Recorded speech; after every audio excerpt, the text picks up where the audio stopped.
ছোট পিন্টুটাকে দেখো কি ভালো লাগছে না? সকালেই বসে পড়লাম গরম গরম কচুরি আর লুচি নিয়ে। আজকে যেহেতু মঙ্গলবার, বুঝতেই পারছো সকাল থেকে সারাদিন নিরামিষ চলবে। কচুরিটা সত্যিই ভালো হয়েছিল। তারপরে কচুরিটা খেয়ে দিয়ে বসে গল্প করছিলাম, রাস্তা দিয়ে কুলপি যাচ্ছিল, তাই ভাবলাম একটা কুলপি নিয়ে খাওয়া যাক, অনেকদিন খাওয়া হয়নি। কুলফি খেতেই এখন দেখতেই পাচ্ছ আমি লাঞ্চ করতে বসে গেছি। লাঞ্চে আজকে আমার আছে ঘি ভাত, ওদিকে আলু সিদ্ধ আর কি এটা ছিল, আলু সিদ্ধ আর বেগুন দিয়ে মাখা আর গরম গরম পোস্ত।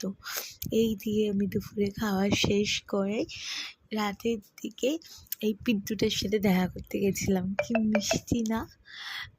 আদর খেতে খুব ভালোবাসে পিন্টুটা।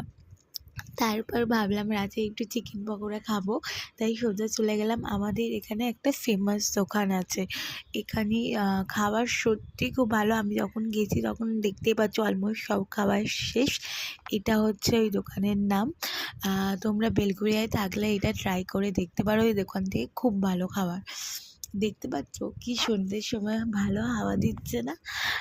তারপরে রাতে বাইরে থেকে খাবার ফাবার নিয়ে আমি সোজা চলে গেলাম বাড়িতে। 12টার পর ওয়েট করে যেহেতু চিকেন আছে, 12টার পর আমি খেতে বসলাম। আমার খাবারের পাতে দেখতেই পাচ্ছ আমি আলু পোস্ত নিয়ে নিয়েছি। কাল সোমবার দিন বাবা তরকা এনেছিলো, ওই তরকারিটা ছিল, ওই তরকাটা নিয়ে নিয়েছি আর সাথে চিকেন পকোড়া। জানি খুব অড কম্বিনেশন, বাট আমার তো এইভাবে খেতে, সব কিছু সাজিয়ে গুছিয়ে এইভাবে অল্প অল্প খেতে আমার খুব ভালো লাগে। Thank you. এতটা ভিডিওটা যদি দেখে থাকো তাহলে আশা করি তোমাদের সবারই ভালো লাগছে। তাহলে লাইক করে দিও আর প্লিজ মনে করে সাবস্ক্রাইব করে দিও। অনেকেই ভিডিও দেখছো আমি দেখতে পাচ্ছি, সাবস্ক্রাইব করো প্লিজ।